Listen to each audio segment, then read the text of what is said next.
Hi, Sam. What's the matter with you? Hi Alice. I'm really angry. My laptop doesn't work and I have to finish a big project today. That's terrible.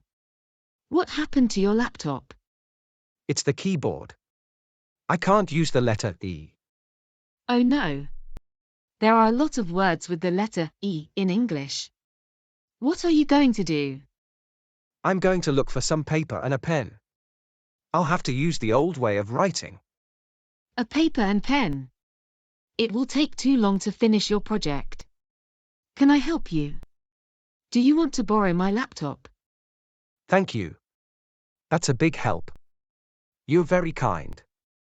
I can't write very fast with a pen. I never write with a pen these days.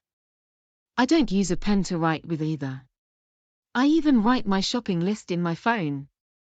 I write my shopping list on my phone too.